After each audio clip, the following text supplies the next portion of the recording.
I have started training in the gym since I turned 42, and this is why you should too.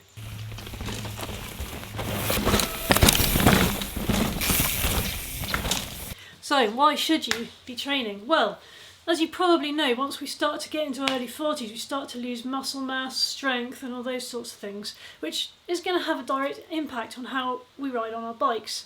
So I was a bit concerned about this because obviously as a guide I'm on my bike all the time, and also I've been wanting to do some racing, which has meant that I want to be tip top and as strong as I can be for that. So I decided to go and see my friend Ben Plenger in the UK. He runs a strength factory in Bristol, and whilst I was over there we went for a little ride and we had a bit of a chat about what you can expect from your body as you get into your early 40s, whether you need to adapt your training, how to approach it. So Ben, it's great to see you. I'm just going to dive straight into my questions. Happy days. I'm curious to know, as slightly older athletes, what can we expect from our bodies? So it's like anything in life. You get out what you put in, basically. So if you're putting minimal effort into your body, into your health, your fitness, your strength, then it's basically that downward decline. If, however, you put in the work in, then you know that is all slowed down. I mean, yes, we still age, obviously. Yeah. We're not like 25 anymore. But if you do some strength training, then you'll maintain your muscle mass and maintain your strength. If you continue to ride, you know, you can maintain, develop and improve your aerobic fitness and your, you know, those high intensity fitness as well. So it's like anything, the more effort you put into it, the more you get out of it. And that classic, again, a cliche, but it's true, use it or lose it. Yeah, absolutely. You've got to use your body, you've got to move, you know. Do you think that we need to adapt our training compared to, say, somebody that's 25? Yeah, I think that the way I look at it is you just need to be a bit kinder to your body, you know. And so number one, with your training, I take a very risk-averse approach to my own training and the training that I program for everyone, actually, of all ages, where we're trying to get the maximum benefit out of the training with the least wear and tear on your body and the least risk, okay? And that's how I look at like training and longevity and, you know, keeping fit and strong as we get older. So how would you say we might need to adjust our training, if at all? Yeah, start early, you know. At the moment it's May and my inbox is full of emails from people who are like, got a race or they're going away in June and July. And it's like, well, I can help you, but I could have helped you more if you'd emailed me in January, you know. So give yourself time. Yeah. I think the first thing to do is just to be realistic with how much time and physical and emotional energy you've got to put into your training. Yeah. When I talk to people about going to the gym or training, you get stuff like, oh, I don't have time. And it's like, well, you probably do. You probably do. It's more about priorities. Yeah. You know, well, are you watching like Netflix for 2 hours every night? Yes. Well, you're prioritising Netflix, but you do have time to train if you prioritise that. And you know, and when you really break things down, I think most people have got more opportunities than they realise to just improve themselves that a little bit. Yeah. Just chip away, and you might surprise yourself. Yeah. Do we need to put limits on ourselves, or can we just keep on trying to be better, I guess? That's the key there, that just trying to be a bit better. Like one of my mantras with training is that, you know, we're not trying to just win complete training in 1 week. You need to be trying to be 1% better each time you train or each week, you know. And it's not going to be like this linear path. It's going to be ups and downs, like good weeks, bad weeks. But as long as the moving average is upwards, then that is a good thing. And as for goals, like set lofty goals, you know, why not? But I think where people need to be realistic is with things like timescales.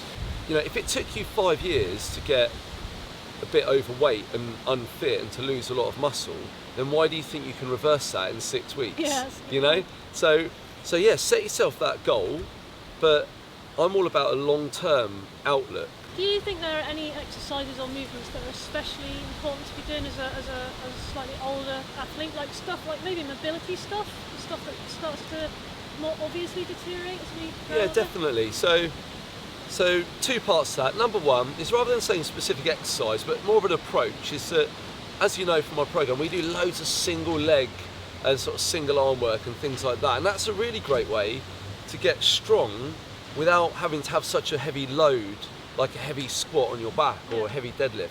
We can get really strong on a single leg. That then we have the benefit of working all those stabilising muscles around the hips, knees, ankles and stuff like that.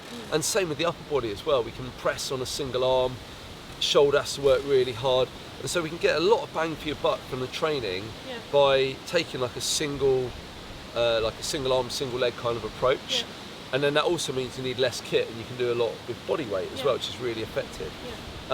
Mobility, for sure. I mean, especially for the people watching who do desk jobs or who drive a lot. You just sat up as I said that, you sat up taller.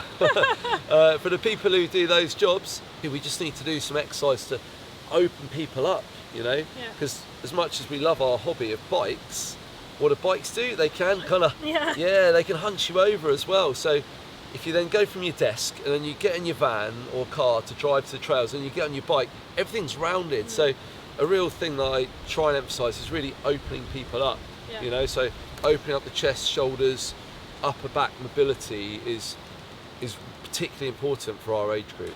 Well, that was really good to get some answers from an expert about what we can expect in terms of keeping fit and strong as we get older. Although I was really training because I wanted to race, I have actually noticed some really good effects in just general riding. Like a much stronger core just means I have more stability on the bike, and I just don't seem to get knocked offline as much, and that gives me more confidence to ride a bit faster, which that's great. It just makes everything more fun. I was totally loving it.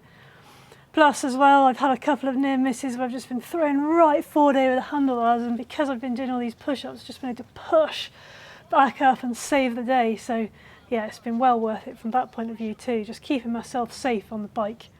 David, my husband, he's a self-proclaimed gym hater, not interested at all, but he heard about Ben's Over 40s MTB programme and he thought he'd give it a try, and unsurprisingly, he saw quite a lot of the same benefits that I did. My programme's slightly different, it's a bit more geared to racing, but Ben has very kindly given you a 15% discount off of this 20-week course. That brings it down from $189 to $160. And now that discount code will be available in the description below, and it's valid until the 22nd of October. So if you're curious, if you don't like gyms, you haven't got much time, it could be for you. So I asked Ben to give us a little overview of what you can expect. It basically applies what we've talked about. It's a 20-week programme, so straight away we're looking at the long term, and it takes a very gradual build where I'm hoping that a lot of people come into it and they feel like, oh yeah, this is really achievable at the start. And there's a lot of single leg work and single arm work and core and mobility and just trying to get people moving, you know. And then we incorporate some things like breathing, not in like a hippie way, we're not lighting candles and stuff, but just trying to get you to function better as a human, you know, because better humans make better bike riders is what I'm all about. And so we can help to improve people's quality of life, which sounds really lofty, but you know, that's what it's all about really. And yeah, so it just chips away week after week. We build, and just trying to put across this message of just being kind to your body, listen to what it says. If you feel good, then go a bit harder. If you feel tired, then back it off. And always saying it's all right to, you know, if you are really knackered, if work's really stressful, you can just go for a walk and do some breathing and then come back and do some mobility and things like that. And so that's really what it's all about. Get yourself signed up and become the very best version of yourself that you can possibly be. So big thanks to Ben for answering all my questions. It's been super interesting, and I hope that perhaps if you are wondering similar things to me about how we can continue to be our best into our early 40s, I hope it's been really good for you too. So yeah, thanks for watching, thanks to Ben. Don't forget to check out that discount code.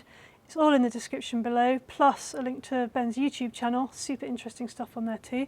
And otherwise, it just remains to say thanks for watching, and I'll see you next time.